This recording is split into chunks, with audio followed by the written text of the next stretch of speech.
বাংলাদেশের রাজনৈতিক ইতিহাসে ২০২৪ সালের ৫ আগস্ট একটি যুগান্তকারী দিন হিসেবেই চিহ্নিত। সেদিন ছাত্র জনতার গণঅভ্যুত্থানে ক্ষমতাচ্যুত হয় দীর্ঘ ১৬ বছর শাসন করা শেখ হাসিনার নেতৃত্বাধীন আওয়ামী লীগ সরকার। আন্দোলনরত জনগণ ঢুকে পড়ে সাবেক প্রধানমন্ত্রী শেখ হাসিনার সরকারি বাসভবন গণভবনে, যেখানে আওয়ামী সরকারের প্রতি সাধারণ ছাত্র জনতার ক্ষোভের বহিঃপ্রকাশ ঘটে ব্যাপক ভাঙচুরের মাধ্যমে। আর ঐতিহাসিক ওই গণ আন্দোলনের পরিপ্রেক্ষিতে দ্রুত পরিবর্তন আসে দেশের প্রশাসনিক কাঠামোতে। অন্তর্বর্তীকালীন সরকার গঠন হয়, যার নেতৃত্বে প্রধান উপদেষ্টা হিসেবে দায়িত্ব গ্রহণ করেন নোবেলজয়ী অর্থনীতিবিদ ডক্টর মোহাম্মদ ইউনূস।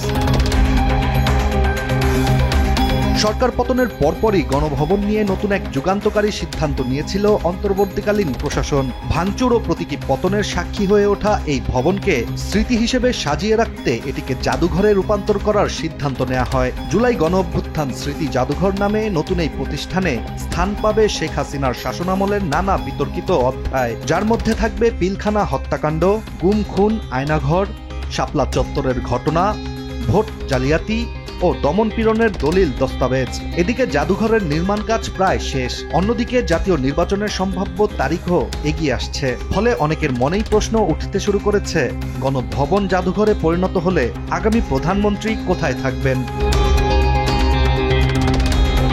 নতুন নির্বাচিত সরকার প্রধান ও মন্ত্রীদের আবাসন নিয়ে সিদ্ধান্ত নিতে গৃহায়ন ও গণপূর্ত মন্ত্রণালয় উচ্চ পর্যায়ের একটি কমিটি গঠন করে ২০২৫ সালের ৭ জুলাই। ৬ সদস্যের কমিটির নেতৃত্বে ছিলেন অতিরিক্ত সচিব ফারুক আহমেদ। রাজধানীর বিভিন্ন সম্ভাব্য স্থান পরিদর্শন করে ২০ জুলাই কমিটি একটি প্রতিবেদন জমা দেয়, যেখানে একাধিক সম্ভাব্য বাসভবনের তালিকা রয়েছে। পরবর্তীতে প্রধান উপদেষ্টার কার্যালয় থেকে আরও একটি উচ্চ পর্যায়ের কমিটি গঠন করা হয়, যেখানে প্রথম দিকে সম্ভাব্য বিকল্প হিসেবে বিবেচনায় আসে রাষ্ট্রীয় অতিথি ভবন যমুনা এবং হেয়ার রোডের ২৪ ও ২৫ নম্বর বাংলো। তবে নিরাপত্তা, কার্যকারিতা ও রাজনৈতিক প্রতীকের গুরুত্ব বিবেচনায় শেষ পর্যন্ত সিদ্ধান্ত হয় জাতীয় সংসদ ভবন এলাকার স্পিকার ও ডেপুটি স্পিকারের বর্তমান বাসভবনকেই একীভূত করে নতুন প্রধানমন্ত্রীর বাসভবনে রূপান্তর করা হবে। জাতীয় সংসদ ভবনের পশ্চিম পাশেই স্পিকার ও ডেপুটি স্পিকারের বাসভবন অবস্থিত, যেখানে পৃথক দুটি দোতলা ভবন রয়েছে। একই নকশায় নির্মিত এই দুটি ভবনের চারপাশে রয়েছে সীমানা প্রাচীর ও সামনে রয়েছে খোলা জায়গা এবং বাগান। ফলে এই ভবনের ভৌগোলিক অবস্থান, নিরাপত্তা ও কৌশলগত সুবিধা বিবেচনায় এটিকেই আগামী প্রধানমন্ত্রীর বাসভবনের জন্য সবচেয়ে উপযোগী বলেই মনে করছে কমিটি।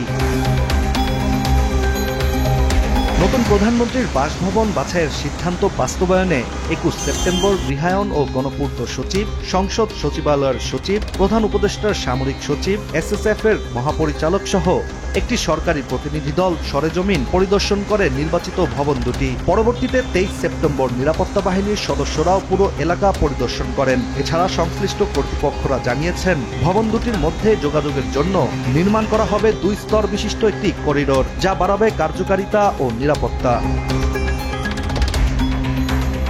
আগামী ফেব্রুয়ারির মধ্যে জাতীয় নির্বাচনের মাধ্যমে নতুন করে গঠিত সরকার ক্ষমতা গ্রহণ করবে বাংলাদেশে। নির্বাচনের প্রস্তুতি ইতোমধ্যেই শুরু হয়ে গেছে। নির্বাচনের বিজয়ী দলের সরকার প্রধান হবেন যিনি, তিনিই বসবাস করবেন জাতীয় সংসদ ভবন এলাকায় স্থাপিত এই নতুন সরকারি বাসভবনে।